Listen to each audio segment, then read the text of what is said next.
How's her living situation right now? She stayed with my sister. Oh wow, so she stayed. Okay. Yeah. Okay, I was about to say, why can't you stay with her? But I guess I see why now. Yeah. Okay, all right. Okay, and so your dad, I mean, do you know him? Do you have a relationship with him? Yeah, I know him. Do you have what's you guys' relationship like? We just like over the course of the year, like I told my dad did 21 years in prison. Right. So he was traumatized in all aspects, mentally, spiritually. So when I came in contact with my dad, I used to pray growing up. You feel? Because I picked up ways that I know I was supposed to pick up as a child. I used to question myself, like where I get these ways from, man? How I pick up these habits. And I figured out later on that they was genetically in me. And I'm like, man, why the fuck I pick up these ways from my dad? I pray to God that I don't keep these ways. I want to break these ways. What kind of ways? It was some sexual ways, like being the one that want to hurt. What's up, YouTube? Thank you for liking, subscribing, and sharing. Listen, if you want to support the channel financially, hit the super thanks button. Any amount is much appreciated. Now back to the content. What's up, YouTube? Atlanta Street Interviews out here with another one. So we got my man out here today. How you doing today, man? I'm doing good. How are you? Man, I'm well, man. I'm well. Thank you for asking. Welcome. So, are you homeless? Yes, I am. Okay. And so how old are you? 31. 31. And so, how long have you been homeless? I want to say, like on a regular, probably like since like February. Yeah. Consistently since like February. Okay. But it initially took its course like July last year once I burned it out. From possession of marijuana. Okay. So. Okay. All right. So, I mean, you bonded out last year, and where was you staying when you first got out? I was staying with my sister in Four Seasons. That's like a little apartment complex, southeast Atlanta area. Right. Okay, so you were staying with your sister. So what happened to that situation to where in February you was pretty much out on the streets? Because I started seeing the true colors. Mind you, the only reason I was at her spot because I lost, on top of burning out and losing everything I had on the illegal aspect, I kind of had something working in my favor due to the unemployment I had made. Like, we ain't gonna say the numbers, but I made a good amount of money. Right. And when I got arrested, my identity was stolen, and I lost like 22,000. You feel me? Okay. So once I burned it out, and my identity was stolen, I had to move back in with her. And over the course of time, I just started seeing her true colors. Like, she really didn't want me there because she wanted to do the things that didn't coincide with how I live. You feel me? Like so what? I had to respect, like just being turned, so to speak, like having different niggas over there every day. You feel me? Just wilding. That's the shit I wasn't with. She knew I wasn't with it, so well, she didn't want me in her but that was her environment. spot though. Bingo, but she know I could respect that. That's why at the end of that I had to leave. You feel Okay. You feel well, I mean, and so is this your older sister or nah, younger my sister? youngest sister. You feel me? How That's much what- younger is she than you? She's 6. She's 5 years younger than me. 5 years? Yeah. Okay. I mean, I get that she was doing things that you may not have wanted her to be doing, but why was that still? It wasn't an issue for me. You feel me? It wasn't an issue for me. She just didn't want me to be there because she didn't want to carry out those things. So In front of you, she didn't want to basically like be doing all that She didn't want to do it in front of me. You there, right? And it started becoming an issue because she couldn't carry out. She couldn't be who she wanted to be while I was around. So it started becoming an issue. Well, I mean, why couldn't you tell her like, hey, do whatever you want to do, man. I'm just happy to have a roof over my head. Bingo, but and she to be getting the help. Once I started receiving that energy, I just left. Yeah, but like I don't. Okay, and so I'm a challenge you on that, right? All right. Because that's the thing in our culture. It's like, why not just have the conversation first? In other words, like, hey, not really feeling what you're doing, but I feel a kind of energy. We're brother and sister, and so I don't want to have any type of negative energy with you. So hey, like, you know, you do what you do, man. I just want you to know it's not a problem with me. I'm blessed to have you helping me out. I'm grateful. So feel comfortable to do whatever you want to do. And so I understand what you're saying, but what if I were to tell you that where I come from, you can't even have civilized conversations with my family members because they don't think that far. They don't think that rational. You feel me? Like, don't let this shit fool you, know. Just because I talk well and because I present myself to you as a well-mannered young man, nigga, I come from the slum. So anything outside of belligerent, my family don't understand. So me coming to them expressing how I feel or try to bring some type of, try to relieve the tension that's in the air, they ain't finna understand it. I get it, but I'm gonna tell you something, man. This is me to you. I'm a little bit slightly older than you, right? Uh-huh. I'm gonna tell you, man, if that's the way that we think, we're never going to improve as a culture and as a community. So in other words, I'm also from the hood, and I come into all the slum areas in Atlanta, but I still do things the way that I do them because I have my standards. Oh. So it doesn't matter what someone else's standards are, because guess what? And that's why I alleviated myself from the situation. So hold on, the people who would normally be belligerent, because they may start off belligerent towards me, but because I react and I still have the same mannerisms that I have, they eventually adopt my mannerisms. So that should be. Now I got a question for you. Okay, go ahead. Now guess what? To the viewers, if y'all watching, in what sense or in what case do that actually happen? Where you could go sit and talk to a person that don't see no further than 10 steps ahead of them and try to make them adapt to your energy. It's very rare. I do it every day, man. It's very rare. It's very rare. I get it. And guess what though? But you come up with an initiative to make them adapt to your energy. Yeah, I get it. You get it. So come on, like you coming with an initiative that make the people. That's a good point. That's a good point. Come on, so long saying, don't try to challenge me and make my way of thinking seem. Nah, man, I'm gonna challenge you, man. I'm gonna challenge you because I'm your big bro. And it's out of love, okay? I'm gonna make my points valid. I ain't mad at it. It's never black and white, man. So it's always a different shade of gray, man. Before the best, to his viewers, I want you to know the best way to solve a problem is not to create one. That's what type of person I am. So the best way to solve a problem is not to create one. I'm not gonna put myself in a situation knowing the outcome of that situation.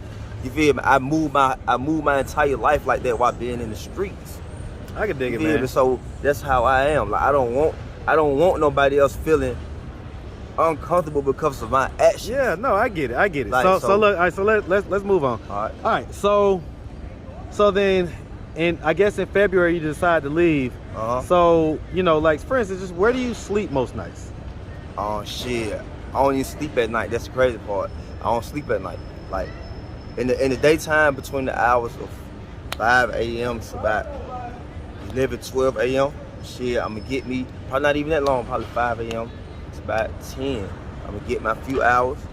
The permissible amount that the body needs to function throughout the next day. And I'm gonna get back up and I'm gonna get back out here in the field and do it again. If it's not like that I can't get a job or obtain a job, it's that I got a lot of toxic ways that I still gotta get out of my system, because I've been trying to transition into the society, general bingo, society. I get it. And my way of thinking, my quick temper. Well, I'm gonna give you a quick, piece of advice, man. All right. You got to be able to take a little bit of constructive criticism then, and be okay with being challenged in a loving way, right? So like how I just challenged you, I saw it, you got turned up, but now you just got to learn to relax a little bit. No, I don't like when people try to take what I'm saying or what I'm doing and put it into their own context. Well, I get it, but it's just a different perspective. It's not constructive criticism. Now listen to me. Hear me out. Hear me out. So don't listen to respond. Listen to listen. All right. Okay. So again, it's not like that, man. It's me seeing things from a different perspective than you. And the fact is that I have a different perspective because I have a different life, and I'm older than you. So I may see a little bit of you in me. Okay. I may have used to been like that, but now I'm like this, and that's why I'm qualified to tell you that. And so don't take it as a personal jab. Learn to take it as a personal hug. It's a love action, because otherwise than that, I just ignore it and just say, well, he can do whatever the hell he wants to do, because I don't care. The only reason I say something is because I care. All right. So that's just a piece of advice. But okay. So do you have any kids? No. No kids. All right. You ever been married? I have been married. What age did you get married? I I got married at, I want to say 26, but it was solely because I was trying to make some monetary gains at the situation by helping her get legalized in the United States of America. What country was she coming from? She's coming from Africa. What country in Africa? Equatorial Guinea. Okay. And so how much did you get paid for that, man? To be honest, man, I didn't even make shit out there. I didn't even make nothing on that deal, to be honest. So how long were y'all officially married for? I want to say about 2-3 years. What was that marriage like? Was it just like kind of a phony marriage where y'all just was married on paper but whatever? Or was it like y'all actually tried to do the married thing? In the beginning, it was phony. And once we saw that things were actually serious when it comes to the procedures that they take at immigration, right? We started becoming serious. Yeah. So, they investigate. Bingo. So now our relationship, even though we're divorced, our relationship has gotten better because of that situation. I mean, did y'all used to have sex? Yeah. Okay. All right, but so just didn't want to necessarily have a baby, or did y'all want to have a baby? No, guess what? It just, you have protected sex. Yeah, so shit. Okay. And, I get it. And where she was at in her life, she didn't want no baby. When I was in the street, I didn't want no child because I didn't want to repeat the same cycles yeah. that I went through. My dad did 21 years in prison. Okay. So I don't want to send no child to be feeling like that sense of abandonment. Yep. That shit is not the move. You feel me? Hey man, it's a pathology. It's a pandemic in our community, man. Bingo. It's a pandemic in our community. All right. Okay, so you said that you told me earlier that you talked to your mom earlier. So what's your relationship like with your mom? To be honest, man, to be honest, it took me over the course of the years, right, to actually understand that she is the only one outside of God that I actually has in my corner. You feel me? And I might be people like you that actually have a genuine care for putting people like me in a better situation, but for the most part, she the only person that I have in my corner that's actually genuine and don't have a motive. Yeah, that's for you unconditionally. Bingo. Well, I mean, and that's how family's supposed to be, man. But now, guess what? In my case, it's not, bro. Like, it's not just your case. Exactly. Trust me, I got videos full of it. Bingo. I got videos full of it, man. Yeah. All right. And so, I mean, how's her living situation right now? She stayed with my sister.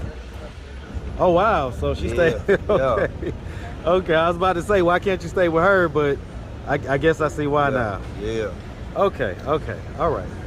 Okay. And so your dad, I mean, do you know him? Do you have a relationship with him? Yeah, I know him.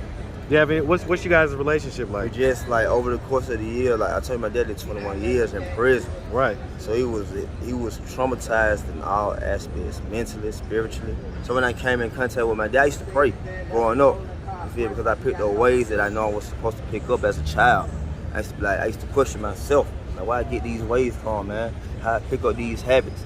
And I figured out later on that they was genetically in me. And I'm like, man, why the fuck I pick up these ways from my dad? I pray to God that I don't keep these ways. I want to break these ways. What kind of ways? It was some sexual ways, like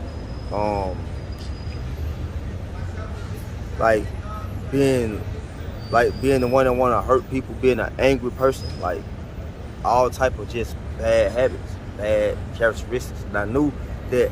What type of sexual ways? Like what? I was just like my thirst for sex, my desire for anything sexual. You know what I mean? Like growing up, I was addicted to sex. I used to be like, well, I mean, I think I'm talking about like 7, 8 years old, 9 years old. Okay. You feel me? Like when you're not supposed to know what sex is at 8, 9 years old. Yeah. No, I agree. You're not supposed to know, like, all right, that's a little bit different. Yeah. Bingo. You know what I mean? Like, because I was about to say, you know, you become a teenager. That's just natural that's hormones, yeah, right? That's about just 7, 8. 9. Why do you think that you was so enamored with sex at such a young age? Because I felt like I knew I was for one. I knew that. When did that happen? Shit. Between the ages I would tell you about, 7, 8, 9. Meaning you were penetrated, or? I don't know, because it would happen when I was asleep. These things were happening when I was asleep. Right. So I can't actually say that I remember what happened. I just know. You feel me? Because the feeling I used to get. Only time when I was younger, the only time I would peed in the bed when I was scared of something. And every time I used to go to get in a certain situation around a certain family member and get in the bed with this certain family member, when I wake up, I'd have been up pissed in the bed, and it happened on numerous occasions. What family member? It was my uncle. Yeah, he dead and gone now. He died from AIDS. But I feel like he used to molest me.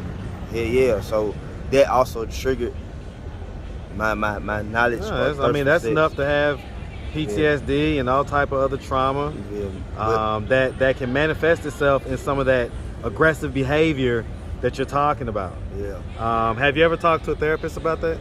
No, I haven't. I haven't. I recommend that you do that, man. Yeah, I don't really want to talk to my mom about it, but your mom's not a therapist, man.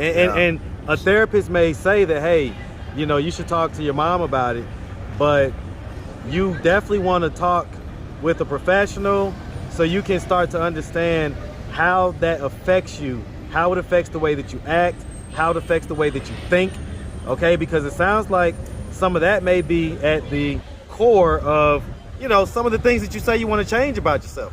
You say you want to kind of get more integrated in the general society and how you behave and everything else. I think that may be one of the keys to it, man. So I'm gonna recommend that, you know, when you get a situation where you can have a therapist, you go ahead and get one. All right, man. And so, okay, so at this point, and so do we have a history of, like, and aside from marijuana and alcohol, do we have a history of drugs? No. My family, you feel, my mom don't do drugs, but my grandma, my granddaddy, they like, but that what made me not, and plus you seen it, like you seen it. I'm about to say, man, I grew up in a trap, man, and so nobody had to tell me not to do crack, not to do this and that. I saw the results from the time I was a child, man. So, yeah, like, hey, I've never had any desire for that stuff, man. All right, okay. And so, no official mental health diagnosis or anything like that. No. So, what are we doing at this point to try to get out of this position of being homeless? Oh, by the way, what did we go to? So you say you went to prison for possession of marijuana? Okay, how long were we in there for? I've been to prison 5 times. What was the worst thing you went for? The last time I went was possession of marijuana. I didn't go to prison. I just went to the county jail and I bonded out. So what'd you go to prison for? I went to prison for, my first time going was for, I robbed someone. You see, I was 19, I robbed someone. Armed robbery? Yeah. Okay. But the judge wrote it to where he said since the police officer didn't write it down as such on the ticket, that he wasn't going to re-indict the charge and give me that charge. So he just going to let me get theft by taking. That was my first charge. But all the rest of the charges were possession with intent to distribute. And also for creating counterfeit money. Okay, so you had them scam hunters out here. All right. So at this point, like I say, what are we doing to try to get out of this position of being homeless? To be honest, right now, it's not even, because I'm not even tripping about the homeless part. You feel me? Like, I'm not even tripping about the homeless part. Like, as long as I got God, I'm good. It's just what I'm trying to do to reinvent myself as a person. You feel me? Like I said, my way of thinking, this shit is going to hinder me from becoming the man that I really want to be. So I sit and I meditate, I sit and I try to figure out ways to release, to let go of my old way of thinking. Because I don't want to become a statistic. Well, and listen, I'm going to tell you something, man. Half the battle is recognizing that you have a battle. So you recognize that you have a battle, so you're halfway there. Okay? The other half is sometimes, man, it's just getting good advice. And I'm going to tell you, man, like, doing it on your own has gotten you to the point that you're at. Bingo. So doing it on your own ain't going to be what fixes it. So sitting around meditating and stuff, you need to be going around to Grady's right here. You need to be going around different places to see how you can get some free therapy. That's what you need to be spending your time doing, because that's what's going to be the most effective in actually helping you to get rid of that stuff that is holding you down. Okay, and so I'm going to give you that advice right now. That's what you need to be doing. Don't spend your time sitting around meditating, because you meditate all day long and then the same triggers that you're not really aware of our triggers happen, and then you find yourself right back in the same position, right back doing the same stuff. All it takes is one person to trigger you, and then boom, you're right back there. And so I don't want that to happen, man. I want you to figure it out. I want you to, you know, talk to somebody, man. Talk to somebody. That's something that we need to do more of in our community. Okay? But all right, man. Well, you know, it sounds like you got your head in the right place. So you know, it bothers me a little bit, the level of comfort you have with being out here, as far as, you know, just being in a position of homelessness. But I understand it. You seem like a tough guy. You know, you seem like, you know, that stuff ain't really the issue. You know what the issue is, and until you could actually solve the issue, you're not worried about this stuff that you know you can solve. Bingo. Hey, man, I get it, man. I get it. All right, man. So, I mean, if anybody out there wanted to reach out, help, or donate, do you have a way they could do that? Do you have social media, Cash App, anything like that? At the moment, I just use my mom's Cash App. You feel me? Any transactions I be making through Cash App, I just use my Okay, mom's what's Cash her Cash App, man? It's $. Hold on, but I got it on my phone, so I just be using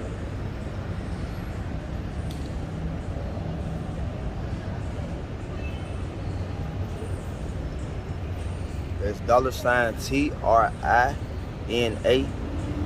0274. So it's $Trina 0274. All right, man. All right. Well, like I say, man, we really appreciate you, and we wish you nothing but the best out here, all right? All right. My guy. Thank you. Yes, sir.